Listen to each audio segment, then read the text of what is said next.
अगर मैं आपसे कहूँ कि बिना मीठा टोटली बंद किए, बिना रोटी चावल छोड़े आप अपने शुगर को कंट्रोल में रख सकते हो तो जी हाँ दोस्तों, आज की वीडियो में मैं आपको 3 ऐसे सिंपल रूल्स बताने वाला हूँ, जो अगर आप डेली फॉलो कर लें तो आपकी ब्लड शुगर काफ़ी हद तक स्टेबल रहने लगेगी। फ्रूट्स भी खा सकते हैं, घर का खाना भी, बस तरीका थोड़ा-सा आपको बदलना होगा।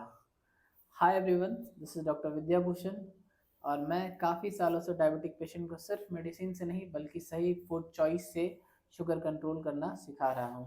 और मेरा फोकस हमेशा सिर्फ 3 चीज़ों पर होता है कि सबसे पहली बात कि आपके जो प्लेट है उसमें क्या है। सेकंड थिंग कि आपकी कितनी क्वालिटी आप खा रहे हो। थर्ड थिंग कि अगर आप टाइम पे खाना खा रहे हो तो क्या खा रहे हो, कैसे खा रहे हो। बस यही 3 चीज़ें डिसाइड करती हैं कि आपकी शुगर कंट्रोल में रहेंगी या फिर नहीं। तो अगर दोस्तों हम लोग बात करें डायबिटीज़ की, तो डायबिटीज़ में सबसे बड़ी गलती जो लोग करते हैं वो यही है कि ये मत खाओ, वो मत खाओ, इसी पे फ़ोकस वो लोग करते हैं। लेकिन सच ये है दोस्तों, डायबिटीज़ सिर्फ रिस्ट्रिक्शन का गेम नहीं है, यह बैलेंस का भी गेम है। आपको अपनी प्लेट कम नहीं करनी है, सिर्फ स्मार्ट बनानी है। चलिए अब डायरेक्ट चलते हैं रूल नंबर 1 पर। सबसे पहले रूल नंबर 1 में क्या है कि प्लेट और पोर्शन का। इसमें क्या है कि रूट इसमें आपको ये हमेशा देखना पड़ेगा कि आपका प्लेट और पोर्शन पे आपका कंट्रोल है कि नहीं। इसका मतलब ये है कि सिर्फ आप क्या खा रहे हो ये नहीं, बल्कि कितना खा रहे हो वो भी इक्वली इम्पॉर्टेंट है। सबसे पहले एक सिंपल बात समझ लीजिए, जितना ज़्यादा फूड रिफाइंड होता है उतनी तेज स्पीड से वो ब्लड शुगर में बढ़ाता है। वो मैदा, ज़्यादा स्पाइन, सूजी, वाइट ब्रेड, ये सब बॉडी को बहुत जल्दी डाइजेस्ट कर लेती है और रिजल्ट शुगर स्पाइक। इसको अपोजिट जब आप होल व्हीट फूड खाते हो, जैसे कि होल व्हीट आटा हुआ, या फिर सपोज आप दलिया खा रहे हो, या फिर ओट्स खा रहे हो, ये सारी चीज़ें जो भी हैं, ये सारी चीज़ें आपके लिए बहुत ज़्यादा अच्छी है। क्यों? कि जैसे आप चाहें तो जैसे जौ की भी रोटियां वगैरह जो है होती है, लोग खाना खाते हैं, वो भी आप खा सकते हैं। मिलेट्स भी खा सकते हैं। ये सारी चीज़ें आपके लिए बढ़िया है। इनमें ज़्यादा फाइबर होता है, डाइजेशन स्लो होता है और शुगर ग्रेजुअली ब्लड में जाती है। इसी वजह से बॉडी के लिए शुगर को मैनेज करना थोड़ा ज़्यादा ईजी हो जाता है। अगर आप रोटी खा रहे हो तो आप ट्राई कर सकते हो होल व्हीट जो आटा होता है, पूरी तरह से गेहूं का जो आटा होता है, वो आप खाएं। ये आटा में मैदा जो थोड़ा सा ब्रेन हुआ या फिर भूसी हुआ, इसको आप मिक्स कर सकते हैं। मैदा बिल्कुल अवॉइड करें आप। ये मिलेट्स जैसे रागी हुआ, बाजरा हुआ, जव हुआ, ये सारा चीज़ों को आप उसमें थोड़ा सा ऐड कर सकते हैं। अगर आप सपोज आप उपमा लवर हो तो सूजी के बजाय आप दलिया यूज़ करिए। राइस लवर हो अगर आप, तो आपके लिए गुड न्यूज़ ये है कि चावल बिल्कुल बंद करने की एकदम ज़रूरत नहीं है।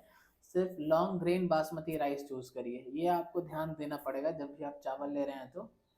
या एक बार उबाल कर इसका एक बार आप पानी भी निकाल देंगे तो उससे भी बहुत हद तक आपके लिए फ़ायदेमंद होगा।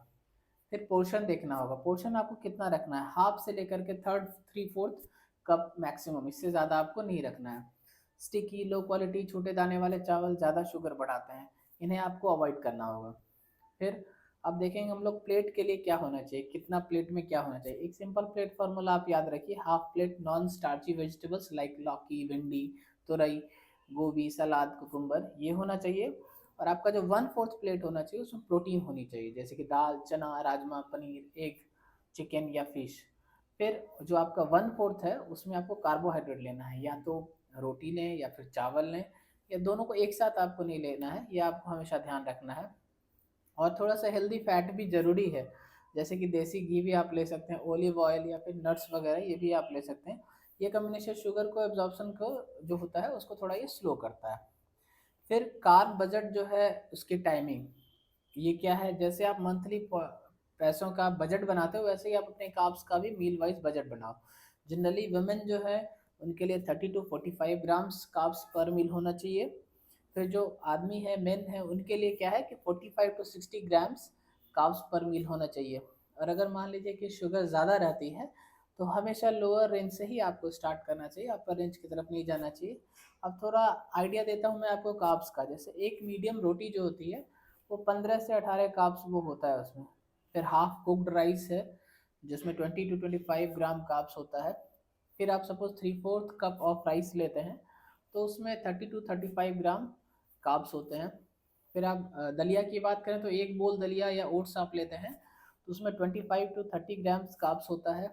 एक रूल आपको बहुत अच्छे से ध्यान में रखना है कि एक मील में सिर्फ आपको एक ही कार्ब्स खाना है, जो भी सोर्स हो, जैसे रोटी प्लस चावल प्लस पोहा, बिग नो, बिल्कुल आपको यूज़ नहीं करना है।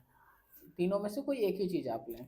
फिर fruits and order of eating, fruits diabetes में अलाउड हैं, लेकिन अकेला फ्रूट्स नहीं, फ्रूट्स को हमेशा मील के साथ या मील के बाद लीजिए। जूस हुआ या शेक हुआ, ये बिल्कुल आपको छोड़ना पड़ेगा। एक पावरफुल ट्रिक है कि पहले आप वेजिटेबल खाओ, फिर आप प्रोटीन खाओ, और सबसे लास्ट में आप कार्ब्स खाओ। इससे जो है शुगर स्पाइक जो है वो काफ़ी हद तक कम हो जाता है।